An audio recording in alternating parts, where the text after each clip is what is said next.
Today we sit down and chat to JJ Ng, lifter, athlete, coach, and EC member from Singapore. We met JJ at the Asia Africa Pacific Championships when he was also doing his Category 2 referee exam. Just as a note, JJ did his exam in about 22 minutes and scored 99%, which is absolutely unbelievable. We chat about his feelings towards the sport of powerlifting and its incredible benefits, their goal on growing powerlifting in Singapore, his coaching business, and what powerlifting means to him and to the region. Enjoy.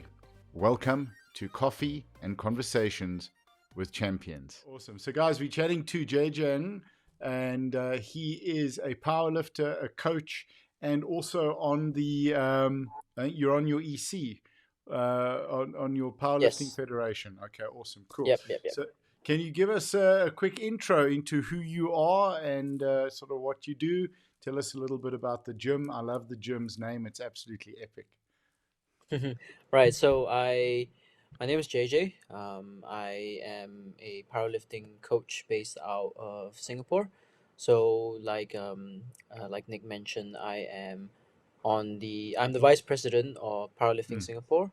As well as I just started kind of working out of Elevate the Barbell Club, so in Singapore as well. And then at the same time, I am a powerlifting coach, so online powerlifting coach at Battalion Barbell, and I also and I also just I do train myself, so powerlifter in the 66 kilo class. Although my own lifting has kind of taken a little bit of a back seat in recent times, just because of the other things that require my attention. Your And focus attention. on.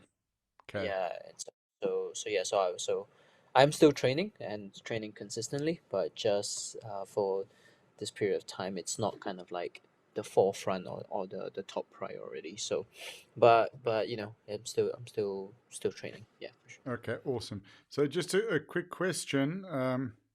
Sorry, give me the phone's doing something weird. Just a quick one. So how long have you been involved in powerlifting? So I started powerlifting, I think, so it's 2023. So I started powerlifting in 20, I want to say 2015. I did my first meet in 2016.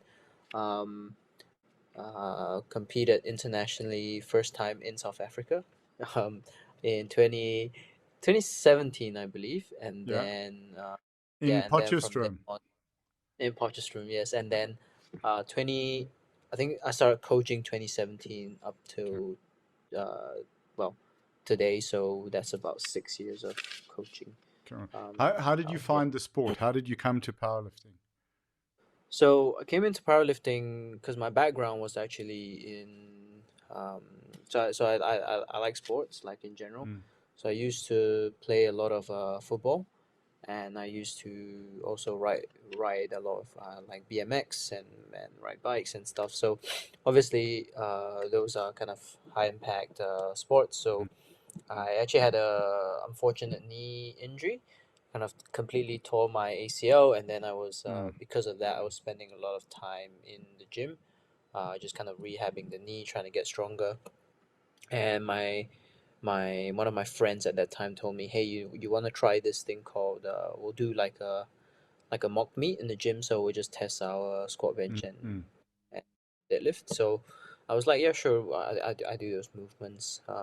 And we kind of did it, and then as I went off to university after that kind of gym test, I kind of joined up with the powerlifting club over at my university in the UK, and that's how I kind of got into competing, and it kind of helped me to satisfy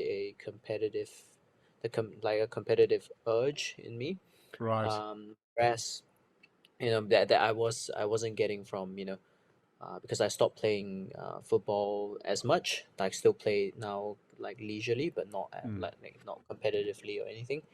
And so that, like, powerlifting was kind of that outlet for me to still be in a sport, but in a way where it was a little bit um, it wouldn't call it's a little bit less, I would say, like high risk.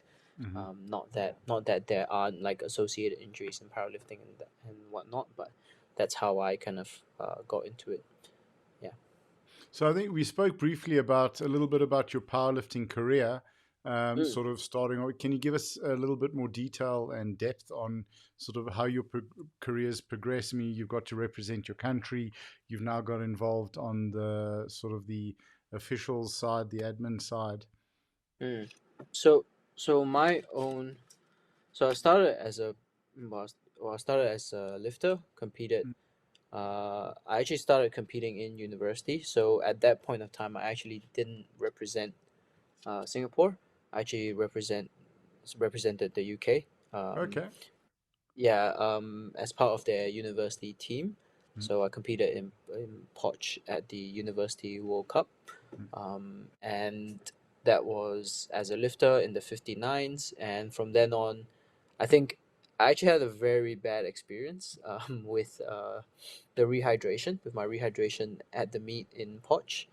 Um, and that kind of made me decide to kind of move up a weight class to the 66 so I wouldn't cut down.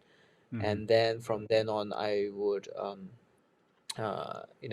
would kind of like, I just compete in the 66ers at just local meets, national meets, and yeah, and that's pretty much like kind of my own lifting career. But at the same time, I was also um, so after 2017, I was also part of the university club, right? And I had a coach at that time. He anticipated that the sport would be growing, and so he told me, "Hey, I'm gonna need some help next year to help coach the new members that come in. mhm, So, and I'll be happy to have you, like a mentor you to help you to kind of like take on these people and help me with the sessions and stuff." And I was like, "Yeah, that's cool," mm, and that's how kind of like coaching for me started. So at that same point, I was kind of like coaching friends and helping people, and that kind of naturally, um, as I was helping more people and coaching more people, kind of word of mouth kind of spread, and people just kind of approached me for coaching, and that's how kind of the business side of things uh, started. And then I was still studying concurrently, so at university. And right after I graduated from my masters, I was during COVID. So at that point, I kind of decided that like it's either I get a job, like a job in the subject of my studies, which was kind of in arts and culture. And then I decided it's either that, which at that point of time the industry was not hiring because no one was going out. There was no yeah. arts and culture being like shown, and a lot of governments were cutting budgets to those industries, and so they weren't really hiring. So I decided that it's either I continue to run the side hustle as a side hustle, or I would just kind of bring it and Mm, go all in on coaching, which is what I did in 2020. Yeah, in 2020, and then from then on, we kind of just grew the business, grew my roster of lifters that I work with, and to what it is kind of today. Uh, as for the EC side and the admin side, I think one of the things that I saw at that point of time was that, uh, and this is not meant to be, talk bad about mm, the previous committee or anything, but it's just more like I saw that I could do more, and I felt like there were a lot of areas for growth. So what I told of some group of friends and people was that we should try to get like a group of us who feel like we've got ideas to push mm, the sport forward. And then we took our team to elections and won the elections, and then yeah, so that's here we are, and we're continuing to run the federation. Sometimes like being in this position, um, it's not easy because you feel like sometimes you have to make decisions that might seem like it's not in everyone's best interest, or you can't please everyone in a way, but you try to do your best for to kind of push the sport forward, which is kind of how I feel about the federation things. But also the reason I wanted to do it, because if the sport died, then also the business side dies, right? Mm. So I have some sort of uh well economic interest and business interest in it, to be an adult about it, because I've got Yeah. bills to pay. So Yeah.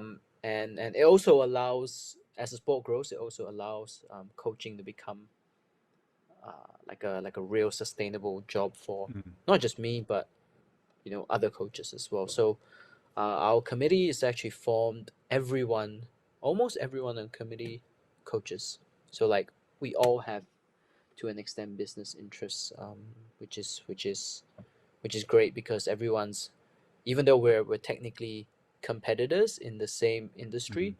we're all also stakeholders in the industry. So there is a lot of skin in the game from everyone in on the EC. Yeah. Right. Okay. How has the sport grown since you guys have been involved? Mm.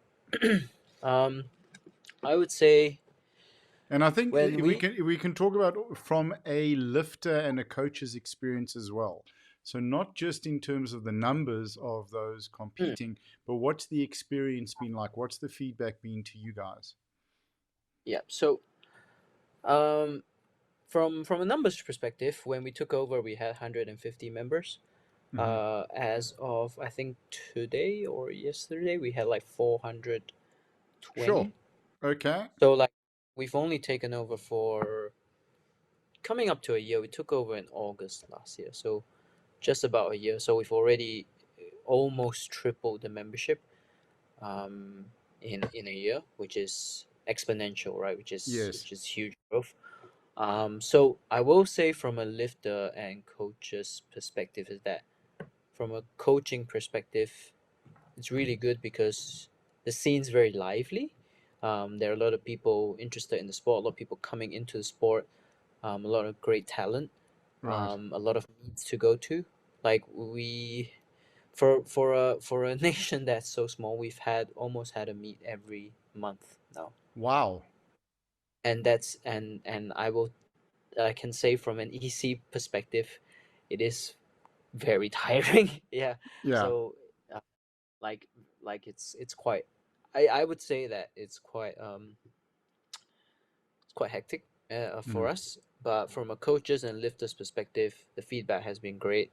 The quality of meets have definitely stepped up.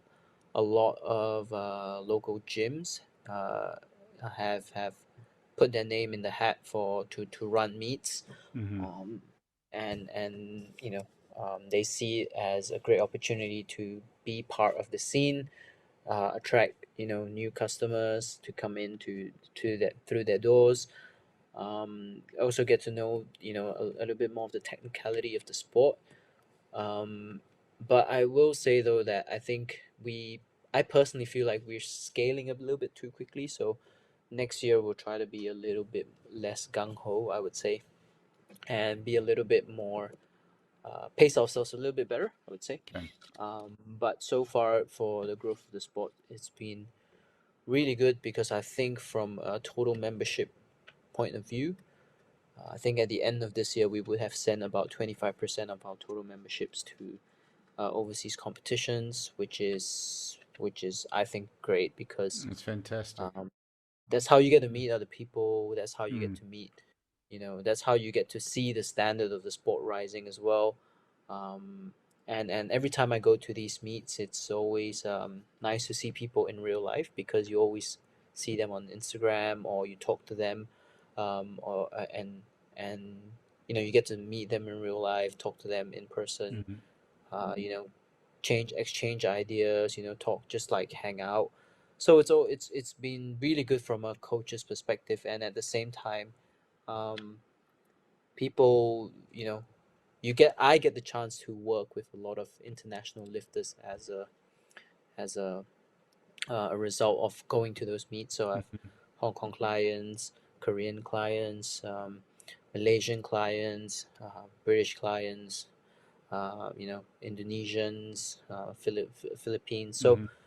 um, and even then, even if I don't get to work with them, it's still great to see how they think about training, how their culture is around training, and that for me is really nice because uh, as a coach, when you try to be better, you also need to expose yourself to other kind of forms of training and Mhm. see how people approach and problem solve differently. So I really enjoy that aspect of being of like coaching, and that's and that for me is like really good because as the sport grows, that's going to become a good thing for, I would say, everyone involved in the sport.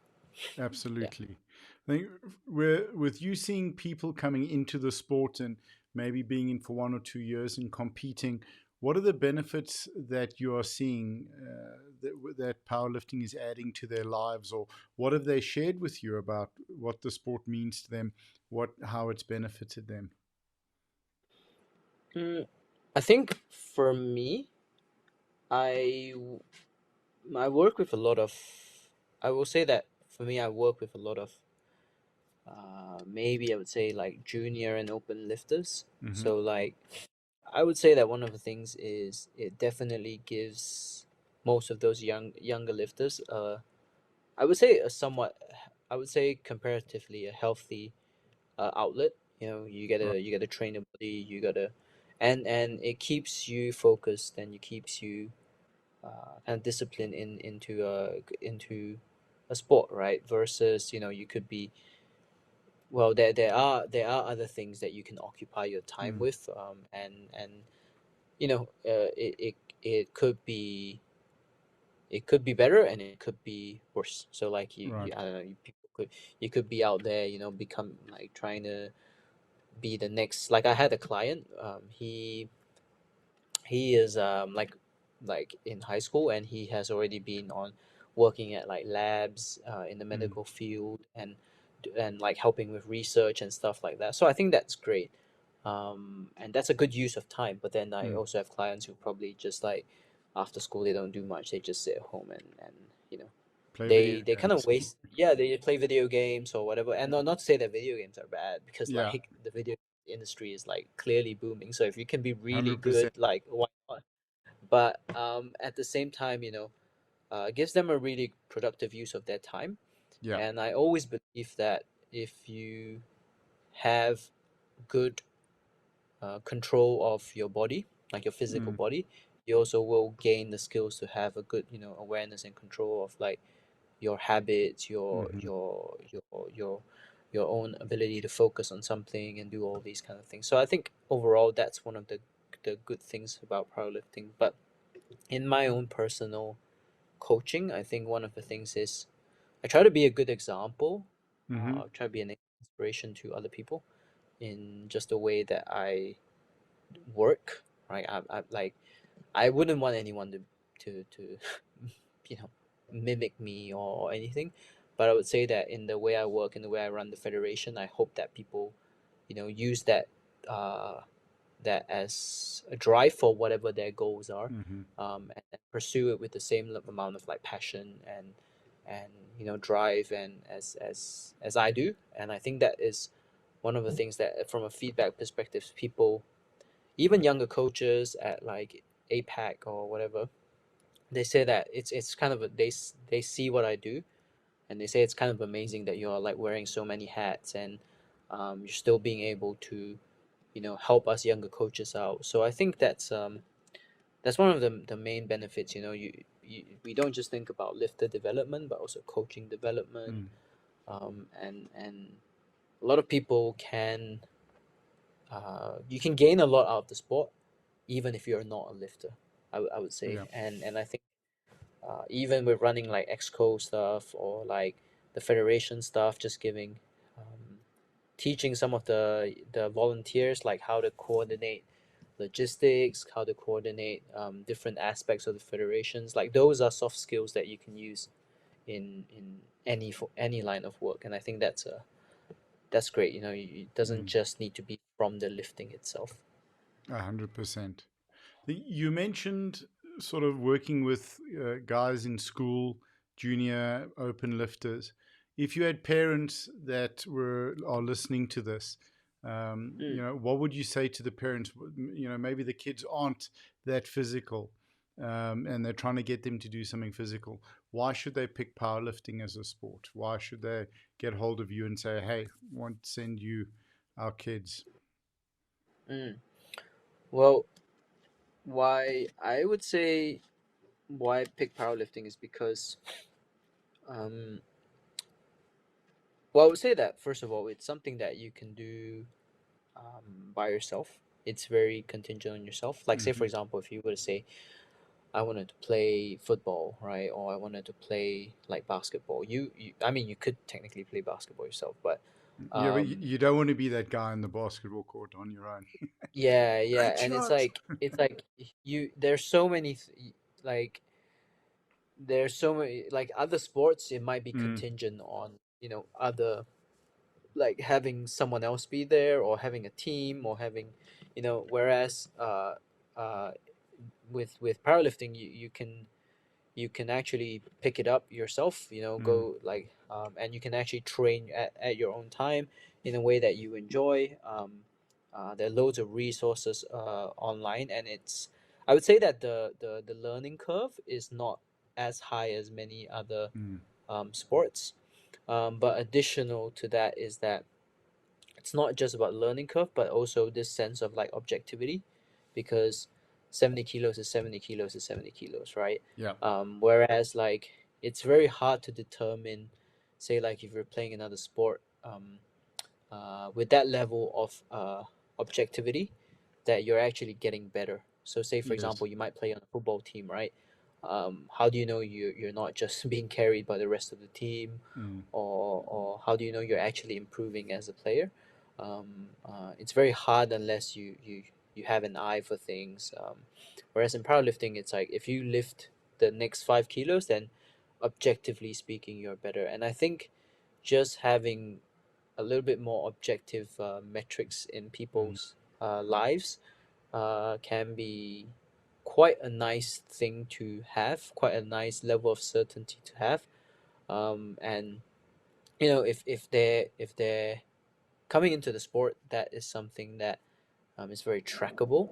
It's very measurable, mm. and that's a great way to you know you want that kind of ability to progress. You want that ability to come in at a level that is suitable for you, and create progression and move through um, improvement. Yeah.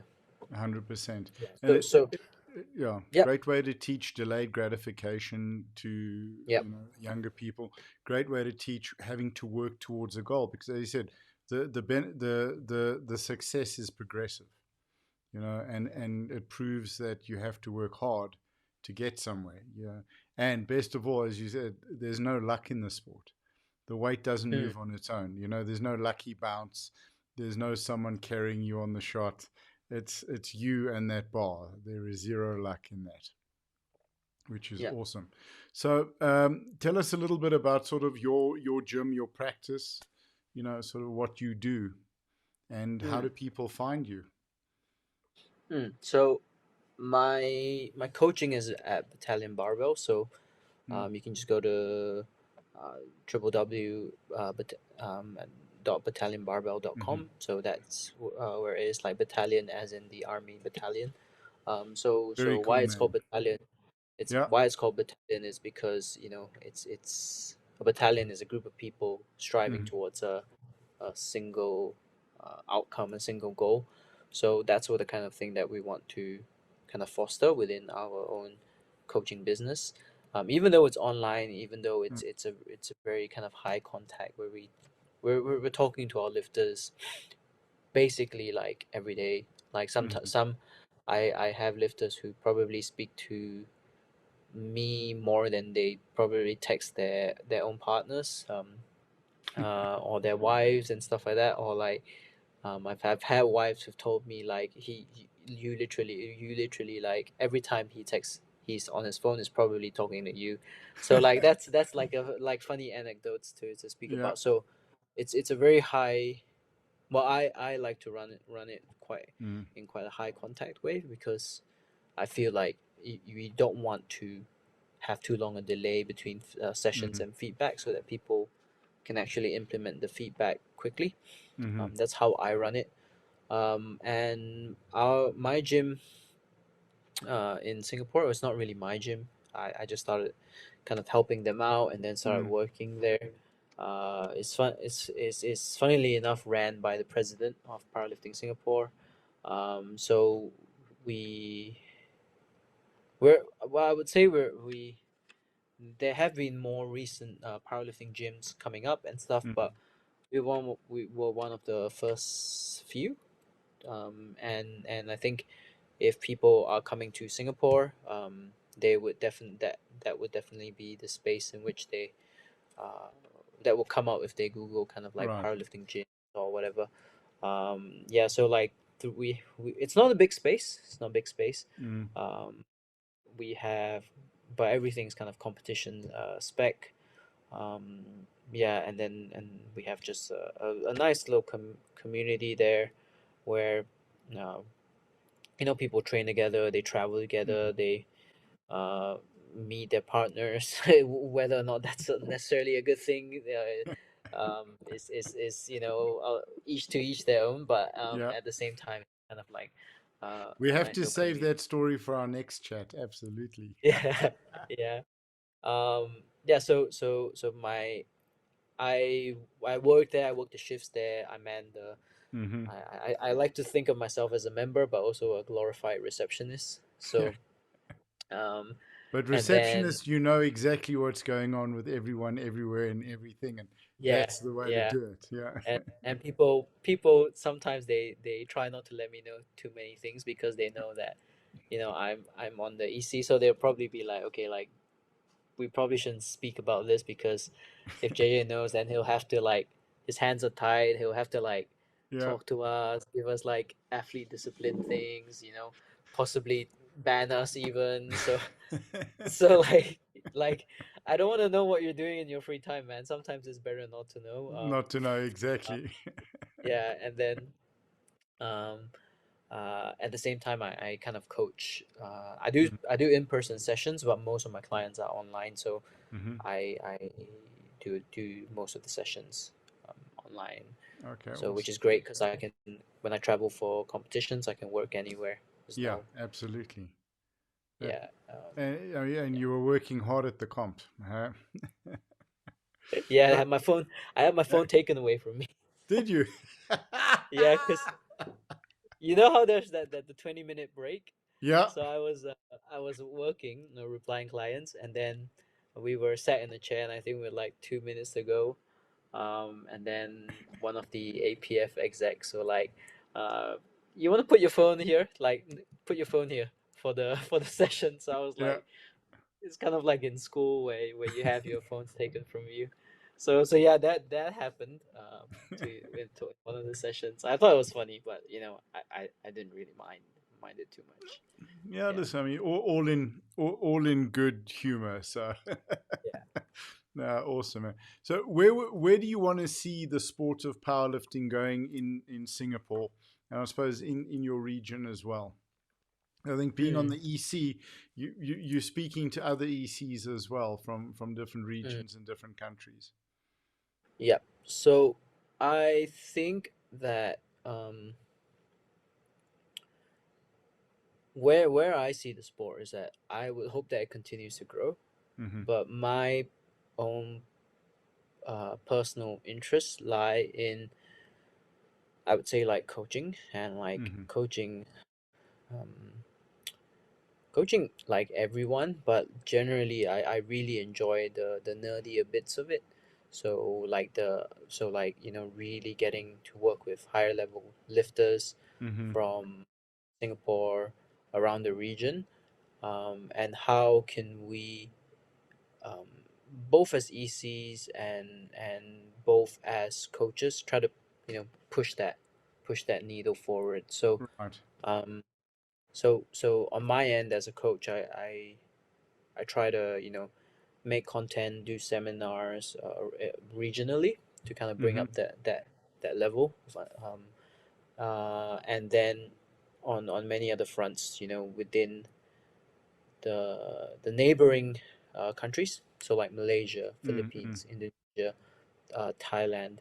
We actually have a very tight community across all the ECs. So we kind of have like a group chat, and we talk Mm-hmm. about like ideas of how to move certain events forward, do some sort of like collaborations across federations. If they have a meet, how can we kind of help out? So, say for example, newer federations, they might require Mm. referees. So we'll send referees, or we'll ask for referees around the region. We know them personally as people as well. They're not just It's not just like he's EC of this federation or that Right. federation. We when I was in Malaysia, I actually had a bit of time, going to visit the Malaysian meets and stuff. So I think as a whole, from a regional standpoint, I would like to see just more international participation. I think Okay. that's one way. Mm. But international participation also means that the standard of lifting is rising, because Mm-hmm. if you want to go to these internationals, and you obviously want to do well. So Yeah. um, like it's always nice to see, like for example, in Hong Kong, we saw like the Thai team, we saw the a little bit of the Malaysian team, and it's always like nice to have like familiar faces, because sometimes you go to these international meets and you're like, there are all these other countries, and sometimes there's language barriers, so you don't feel so like familiar. But Mm-hmm. then you see these familiar faces, and we're like sharing the warm-up platforms and stuff. It kind of like helps you from a practical standpoint as well. So it's not just all like, oh, we're friends, but at the same time, or like we're all competitors, but at the same time, it's also like, if we had a if I had a lifter competing in another flight, and I needed help in that flight because I'm on referee duty, or Mm-hmm. um, I somehow we can't send support for that. We can kind of reach out to them and like, hey, can you watch after my lifter, help them out and stuff. So I think it's like elite performance doesn't happen alone, right? So having a lot of infrastructure to prod that up, to show the rest of the world that, hey, we are growing. We might not be there yet, but we have some people that will eventually get there, and just being able to keep them in the sport, like talent retention, is really important. But talent Right. retention only happens when um, the necessary like support structures make it uh, financially practical for most people to continue in the sport. Mm-hmm. Because I will say that even in the Southeast Asian regions, Singapore is one of the richer countries. So people have that kind of money to spend on leisure Mm. activities, but some other people might not, and some other people might not have the funds to fly to Hong Kong or Mm. whatever, or maybe it's not as easy. Not that they don't have it.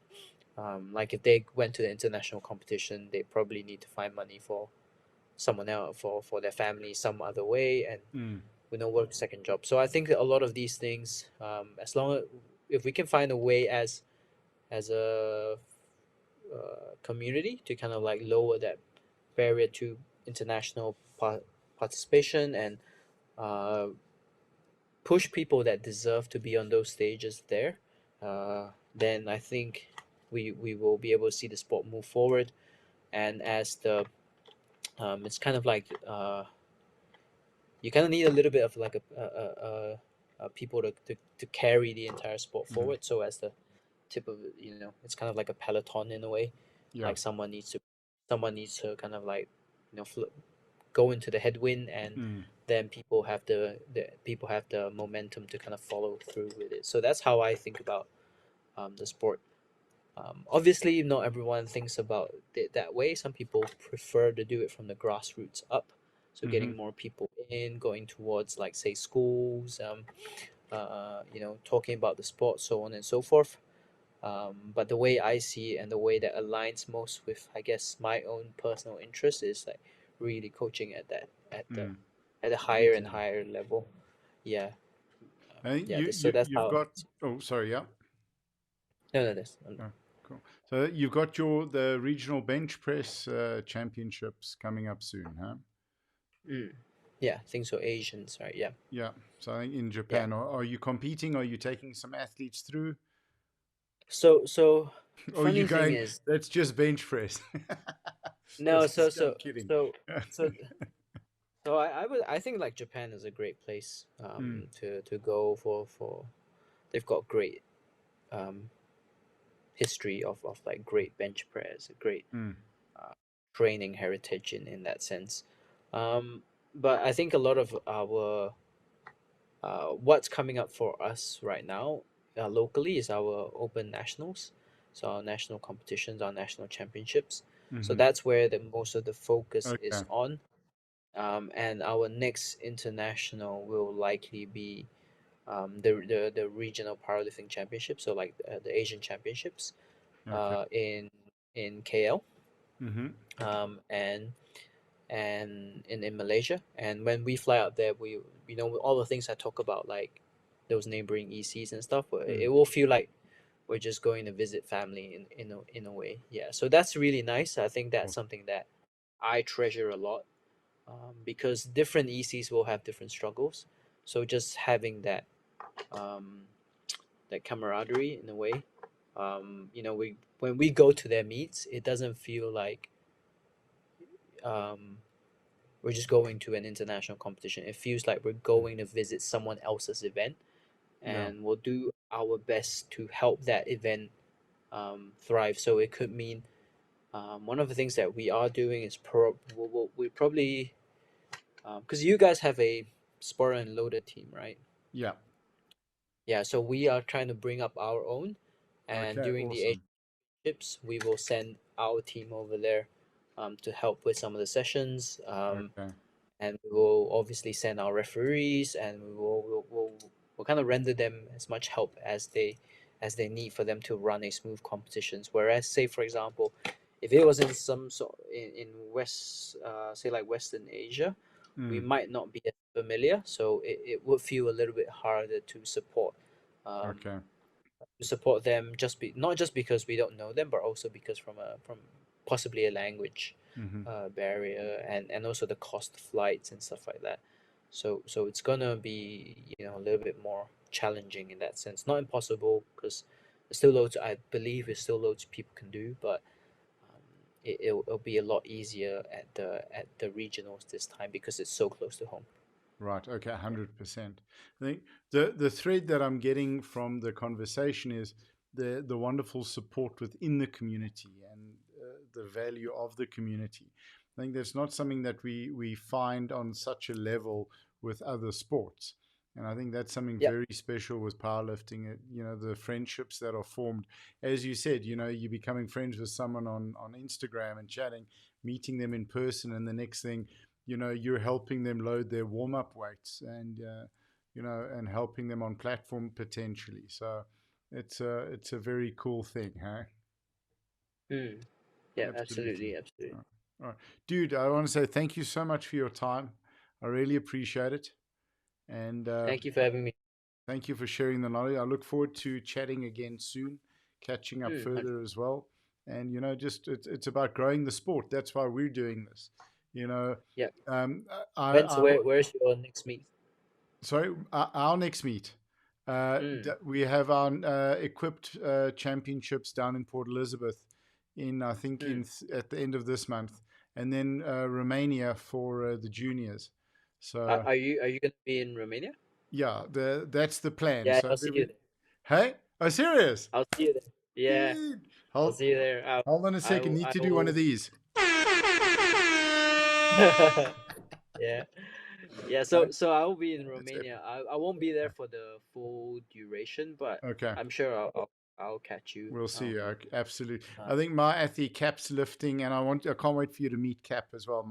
He's our head mm, coach, but also he's going to compete 66 okay. juniors, and Right, right, right. which is lifting on the Tuesday. So it'll be awesome if you guys can meet up as well. So Yeah, 100%. Probably say hi to him after his meet though. no, I absolutely. don't want. I'm going to lock I him in don't. his room and just let him let him get Yeah, comfortable. Absolutely. yeah. Oh, that's awesome. So just again, how do guys get you on your socials? So you can if you can reach me Mm, at if you just Google, if you just kind of on Instagram, you can reach mm, me at lift_ng, which is my a pun on my mm-hmm. surname. So that's, or you can just look for type JJ and then Cool. NG, which is Powerlifting my, Singapore.